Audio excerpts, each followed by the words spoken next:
అనుక్షణం ప్రజల పక్షం NNTV news కి స్వాగతం. ముందుగా హెడ్లైన్స్.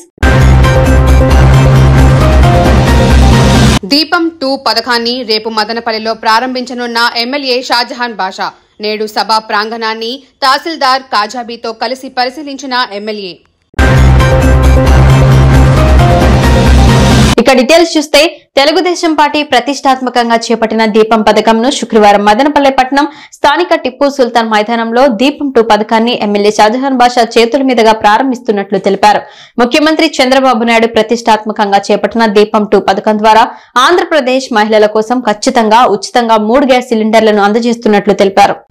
రేపు జరిగే ఈ కార్యక్రమానికి మదనపల్లి పట్టణ మహిళలు, డ్వాక్రా సంఘాల మహిళలు పాల్గొని విజయవంతం చేయాలని పిలుపునిచ్చారు. శుక్రవారం నిర్వహించే సభా ప్రాంగణాన్ని నేడు మదనపల్లి తహసీల్దార్ కాజాబీతో కలిసి ఎమ్మెల్యే షాజహాన్ బాషా పరిశీలించారు. ఈ కార్యక్రమంలో Indian gas cylinders Telugu Desam party నాయకులు Kamalamani Krishna, Shamsheer, Dagupati Naidu, JCB Madhu, JCB Venugopal, Balamani Shekhar, Gautam school Lakshminarayana, నాయ బ్రాహ్మణ సంఘం మంజునాథ్, పెద్ద సంఖ్యలో తెలుగుదేశం పార్టీ కార్యకర్తలు పాల్గొన్నారు. దీపం 2 కార్యక్రమం భాగంగా రేపు మధ్యాహ్నం ఒక 11 o'clockకి ప్రోగ్రాం పెట్టాలని చెప్పి ఆలోచన చేయడం జరిగింది. తప్పకుండా పెద్దలు చంద్రబాబు నాయుడు గారు ఏదైతే ఎలక్షన్ మేనిఫెస్టోలో మాట ఇచ్చారు, ఈ మాట నిలబెట్టుకుని అమలు చేసే రోజు వచ్చేసింది. రేపటి నుంచి 1 సంవత్సరం పాటు మా మహిళా అక్క చెల్లెలకు 3 సిలిండర్లు ఫ్రీ ఇచ్చే బాధ్యత ఈ రాష్ట్ర ప్రభుత్వంది.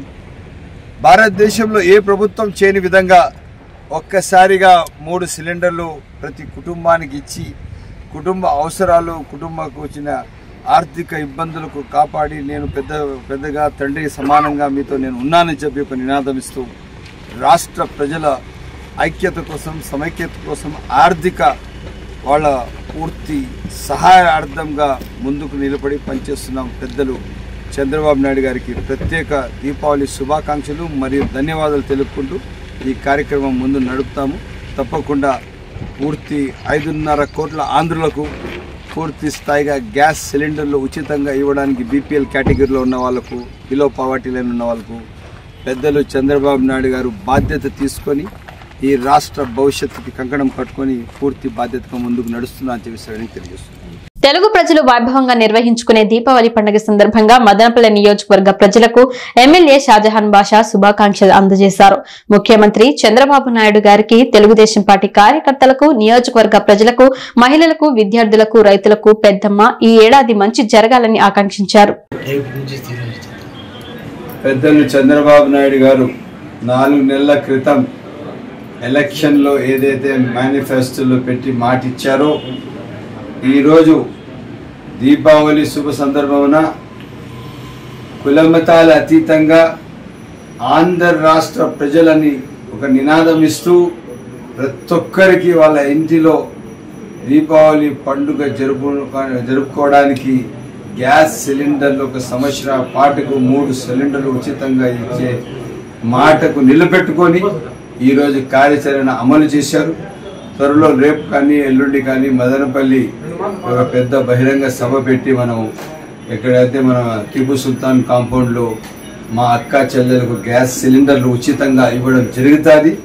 ఇంకా వాళ్ళ ఇంటి యజమాన్యతో గ్యాస్ సిలిండర్ డబ్బులు మా అక్క చెల్లెలు తీసుకోరు.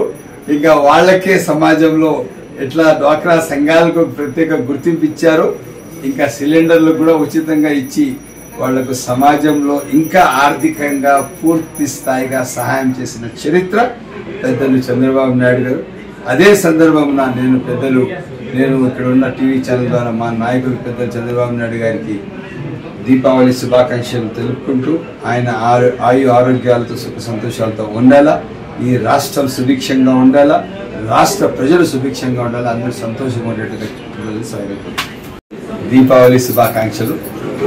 మదనపల్లి కాన్స్టిట్యూన్సీ ప్రజలందరికీ పేరు పేరున ఈ పండుగ అందరికీ ఆయు ఆరోగ్యాలతో సుఖ సంతోషాలతో ఎల్లవేళలా అందరూ బాగుండాలని చెప్పి ఒక ఆలోచనతో, ఒక ధ్యేయంతో మనం ముందుకు నడవాల.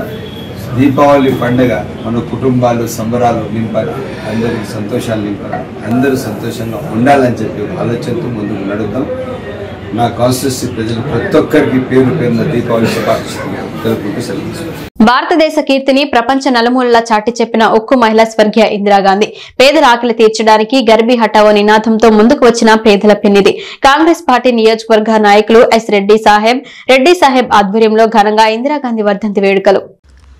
గర్భీ హఠావో నినాదంతో దేశంలోని పేదల ఆకలి తీర్చిన ఘనత స్వర్గీయ మాజీ ప్రధాని ఇందిరాగాంధీకే దక్కుతుందని కాంగ్రెస్ పార్టీ నియోజకవర్గ నాయకులు ఎస్ రెడ్డి సాహెబ్ పేర్కొన్నారు. గురువారం కాంగ్రెస్ పార్టీ నియోజకవర్గ నాయకులు ఎస్ రెడ్డి సాహెబ్ ఆధ్వర్యంలో బెంగళూరు బస్టాండు ఇందిరాగాంధీ సర్కిల్లో ఘనంగా ఇందిరాగాంధీ 40వ వర్ధంతి వేడుకలు నిర్వహించారు.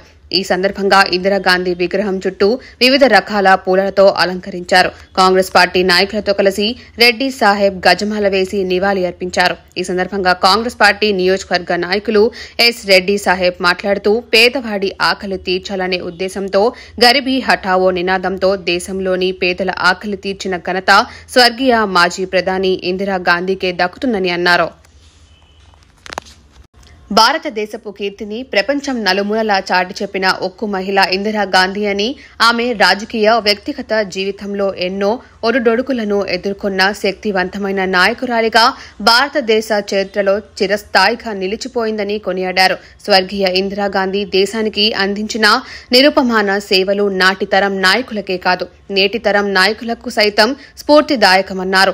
ఈ కార్యక్రమంలో రాష్ట్ర మహిళా ఉపాధ్యక్షురాలు మీనా కుమారి, నిమ్మలపల్లి మండల అధ్యక్షులు ముబారక్ ఖాన్, డాక్టర్ ఎస్కే బాషా, సోమశేఖర్, గుర్రంకొండ మండల అధ్యక్షులు సమీర్, గంగులప్ప, మహబూబ్ ఫిర్, శరత్ కుమార్ రెడ్డి, రవీంద్ర, మహమ్మద్ అలీ, ఈశ్వరమ్మ, నాగరాజు, పాలేటి, మస్తాన్, నాగరాజ్, వసంత, రమణమ్మ, నాగరాజ్, కాసిం వల్లి, బయ్యారెడ్డి, అర్బాజ్, సయ్యద్, సోను తదితరులు పాల్గొన్నారు.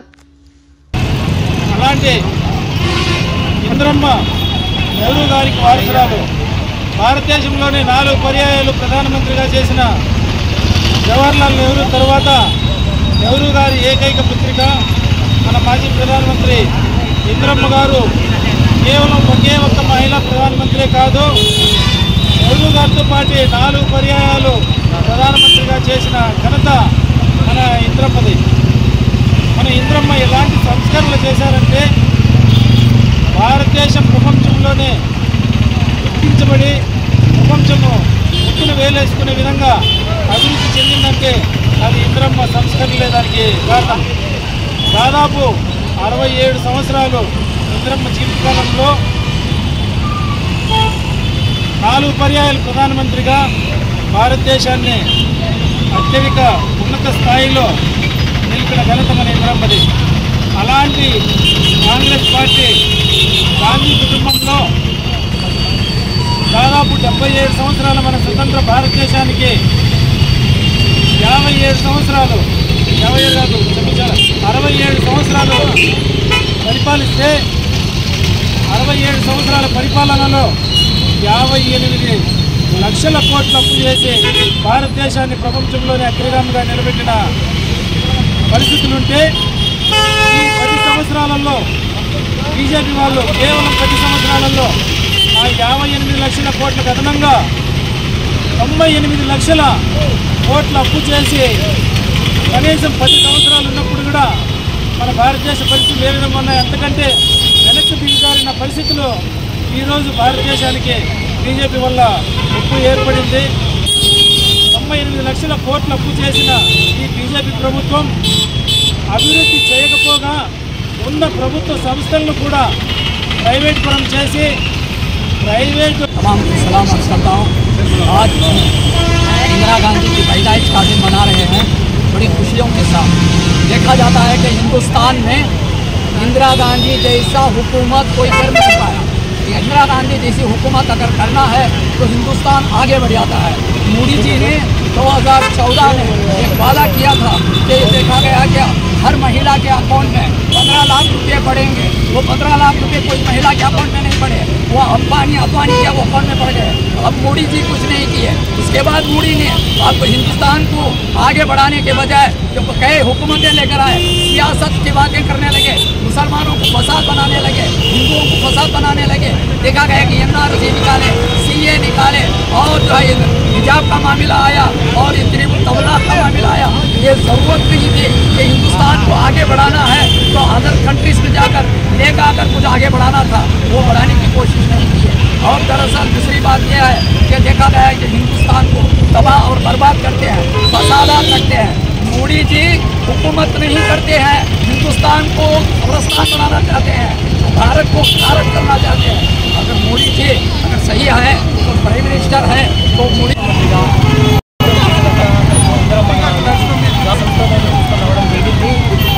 భరతమాతకు రూపం వస్తే ఎలా ఉంటుందో ఇందిరమ్మను చూస్తే భరతమాతను చూసినట్టు మనకు ఉంటుంది.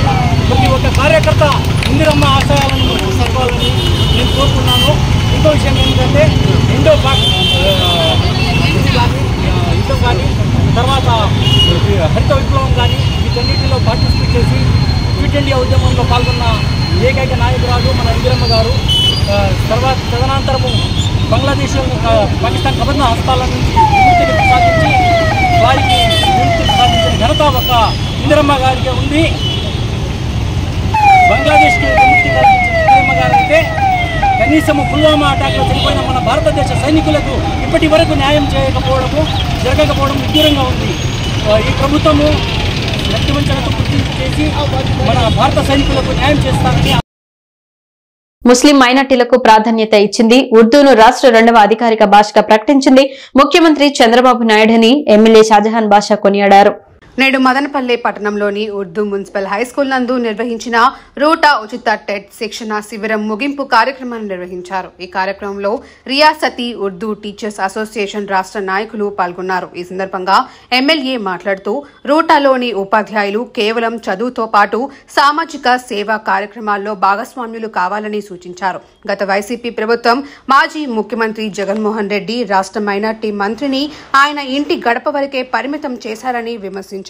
అయితే చంద్రబాబు నాయుడు అధికారంలో ఉన్న ప్రతిసారి ముస్లింల సంక్షేమం కోసం ప్రత్యేక శ్రద్ధ తీసుకున్నారని అన్నారు.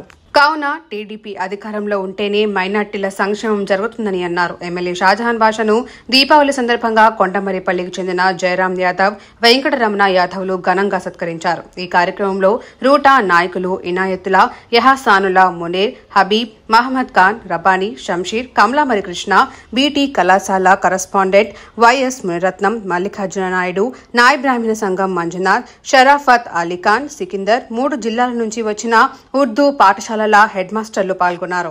इल्म की दुनिया से, दीनी इल्म की दुनिया से अगर कोई सुतून का मुकाम रखते हैं तो उलमा रखते हैं. दुनियाई इल्म के मुकाम से अगर इस कौम का सुतून का मुकाम रखते हैं तो आप लोग टीचर रखते हैं.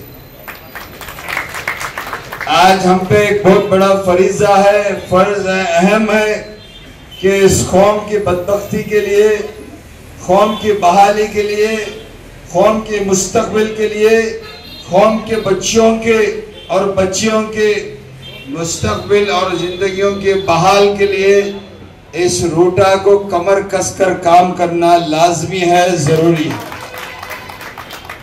अगर ये कहूँ कि कौम के बच्चा और बच्ची के माँ बाप को 10 क्लास खत्म हो जाएगा, उस बच्ची को या बच्चे को एमपीसी को जाना है, बीबीसी को जाना है या सीईसी को जाना है, अपने बाप को भी इल्म नहीं है, ना माँ को इल्म है, ना बच्ची को इल्म. उनको उस भटके हुए रास्ते को रास्ता दिखाने वाले आप लोग हैं. इस कौम की बदबख्ती में क्या बोलने के लिए अल्फाज नहीं है, दर्द इससे ज्यादा है.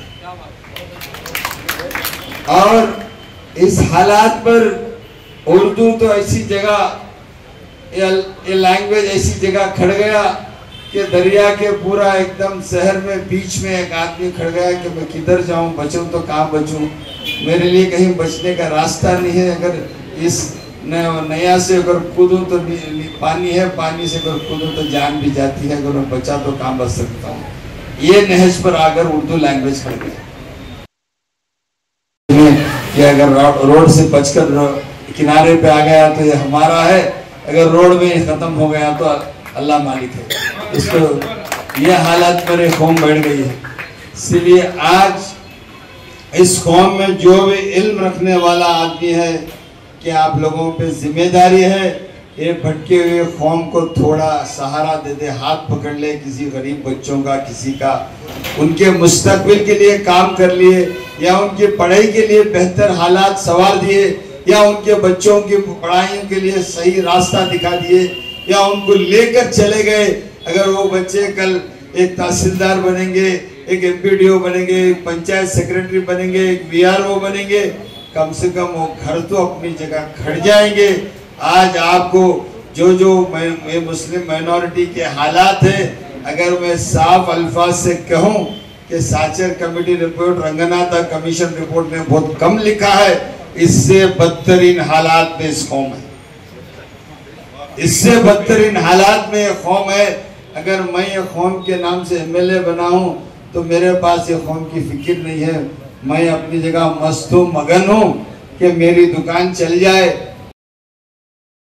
అనుక్షణం ప్రజల పక్షం NN5 న్యూస్ ఇంతటితో సమాప్తం. తిరిగి రేపు బులెటిన్ లో మళ్ళీ కలుసుకుందాం. అంతవరకు సెలవు, నమస్కారం.